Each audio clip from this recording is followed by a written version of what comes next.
विद्यार्थी मित्रांनो, स्वागत आहे तुमचे अभ्यास हाच मंत्र या यूट्यूब चॅनलवरती। तर आज आपण शिक्षक भरतीविषयी अपडेट घेणार आहोत। तर विभागीय शिक्षण उपसंचालक कार्यालयाच्या वतीने जी VC झाली होती 25/1/2025ला, त्याचा आज आपण इतिवृत्तांत पाहणार आहोत।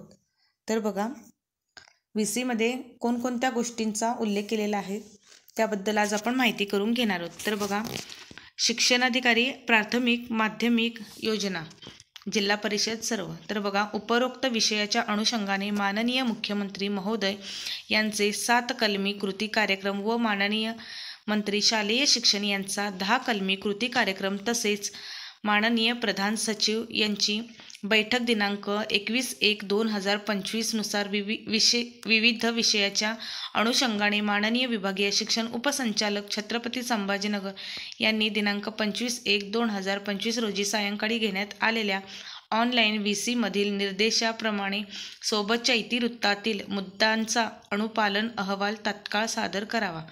बघा, तर सहाय्यक संचालक विभागीय शिक्षण उपसंचालक कार्यालय छत्रपती संभाजीनगर। तर खाली पाहू आपण, तर ऑनलाईन VCचे इतिवृत्त होते बघा।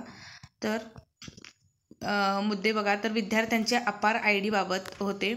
तर हे प्रत्येक शाळेच्या म्हणजे शाळेसाठी लागू आहे। त्याचप्रमाणे 2 नंबरचं बघा, आपल्याला जे आपल्यासाठी महत्त्वाचं आहे आपण ते पॉईंट पाहू। तर 2 नंबरचं बघा, पॅट नोंदणी पॅट चाचणी गुण पोर्टलवर नोंदवणे।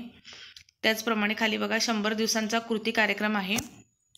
100 दिवसांच्या कृती कार्यक्रमामध्ये शिक्षक भरती हे देखील महत्त्वाचे आहे। तर इथे पहा, 100 दिवसाच्या कृती कार्यक्रमाअंतर्गत सर्वांना 100 शाळांना भेटी द्यावयाच्या आहेत। शाळा भेटी दरम्यान सर्व अधिकाऱ्यांनी इयत्ता व विषयनिहाय अध्ययन निष्पत्तीबाबतचीच तपासणी करणे गरजेचे आहे। पायाभूत चाचणी संकलित चाचणी यांचे गुणदान योग्यरित्या झाले आहे की नाही याची पडताळणी करावी।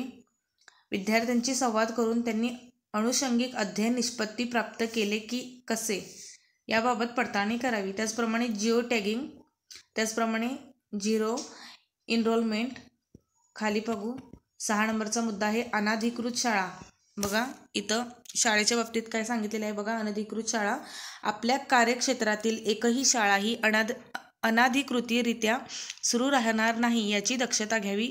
अनधिकृत शाळा सुरू राहिल्यास शासन निर्णयाप्रमाणे शिक्षणाधिकारी यांच्यावर जबाबदारी निश्चित होईल। नाशिक जिल्ह्यामध्ये 3 अनधिकृत शाळा आहेत, त्या बाबतीत 3 दिवसात आवश्यक ती कार्यवाही करावी।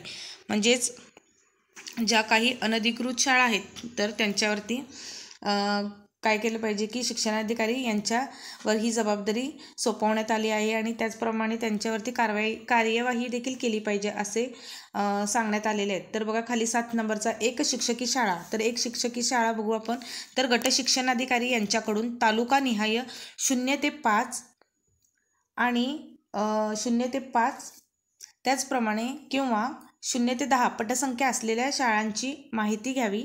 तसेच 2 शिक्षक मान्य असताना 1 शिक्षक कार्यरत राहणार नाही याबाबत देखील उपाययोजना करा। बघा, तर त्याचप्रमाणे खाली बघा, conversions of unaided into self finance. त्याचप्रमाणे बघा, इथं काय सांगितलेलं आहे की माननीय प्रधान सचिव यांनी दिलेल्या सूचनेप्रमाणे खाजगी व्यवस्थापनाच्या संदर्भाने फक्त 2 प्रकारच्या शाळा चालू राहतील, 1 अनुदानित आणि 2 स्वयं अर्थसहाय्यित शाळा। त्यानुसार विवक्षित शाळांची यादी शिक्षणाधिकारी यांनी सादर करावी। त्याचप्रमाणे खाली बघा, तर CM श्री स्कूल। त्याचप्रमाणे खाली 10 नंबरचा डिजिटल अटेंडन्स। त्याचप्रमाणे 11 नंबरचा मुद्दा पाहू। 11 नंबरचा मुद्दा पाहू, को एज्युकेशन, म्हणजेच की काय सर्व शाळा को एज्युकेशन स्वरूपाच्या होतील यासाठी आवश्यक ते नियोजन करावे। संस्थाचालक शिक्षक पालक यांना माहिती द्यावी त्याबाबत, म्हणजेच शाळा आणि पालक शिक्षक यांच्याशी निगडीत आहेत बघा। तर त्याचप्रमाणे 12 नंबरचा मुद्दा महत्त्वाचा आहे बघा, संच मान्यता बाबतीत। संच मान्यता कॅम्प घेण्यात आलेली असून यापुढे संच मान्यता शिक्षणाधिकारी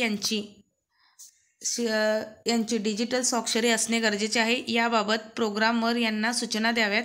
सन 2023-24 त्याचप्रमाणे सन 2024 आणि 25च्या सर्व शाळांच्या संच मान्यता पूर्ण करण्याची जबाबदारी शिक्षणाधिकारी यांची असणार आहे. तर बघा, तर सन 2023-24 त्याचप्रमाणे 2024 आणि 25 ची संच मान्यताही पूर्ण करून घ्यायची आहे. तर शिक्षक भरती, तर अतिरिक्त शिक्षकांचं इथं समायोजन त्या बाबतीत बघू. तर अतिरिक्त शिक्षकांच्या समायोजनाबाबत कार्यवाही शासन निर्णयाप्रमाणे होत नसल्याकारणाने माननीय प्रधान सचिव यांनी तीव्र शब्दात नाराजी व्यक्त केली आहे. संच मान्यता सन 2023-24 नुसार अतिरिक्त शिक्षकांच्या समायोजनाबाबतची कार्यवाही तात्काळ पूर्ण झाली पाहिजे. म्हणजे जे शिक्षक अतिरिक्त आहेत तर त्यांचं समायोजन देखील तात्काळ पूर्ण करावे असे त्यांनी आदेश दिलेले आहे. त्याचप्रमाणे शालार्थ ID प्रस्तावाबाबत, शालार्थ ID म्हणजेच की काय की पगार. तर बघा, शिक्षणाधिकारी प्राथमिक माध्यमिक यांनी शिक्षक व शिक्षकेतर कर्मचारी यांचे समायोजन 100% पूर्ण झाल्यानंतरच त्या संबंधित प्रमाणपत्रासह शालार्थ IDचे प्रस्ताव सादर करावे. अतिरिक्त शिक्षक शिक्षकेतर कर्मचाऱ्यांचे समायोजन न करता प्रस्ताव सादर केल्यास सदरील प्रकरणी प्रशासकीय कार्यवाही माननीय आयुक्त यांच्याकडे प्रस्तावित करण्यात येईल. त्याचप्रमाणे KGBV 15 नंबरचा मुद्दा. 16 नंबरचा बघा, टीचर वॅकेन्सी व बिंदूनामाली. तर बघा, शिक्षक भरतीसाठी महत्त्वाचा 16 नंबरचा मुद्दा आहे. तर काय, बिंदूनामावली, टीचर वॅकेन्सीज आणि बिंदूनामाली. पवित्र प्रणालीद्वारे शिक्षक पद भरतीबाबत कार्यवाही सुरू झालेली आहे. शासन निर्णय दिनांक 27/2/2024 नुसार, म्हणजेच की काय 27 फेब्रुवारी 2024 नुसार सर्व संस्थांची बिंदूनामावली प्रमाणित करून घ्यावी व पोर्टलवर भरती प्रक्रियेसाठी अपलोड करावीत. शिक्षणाधिकारी माध्यमिक यांनी माध्यमिक व उच्च माध्यमिक शाळांच्या भरतीसंदर्भाने कामकाज करावे.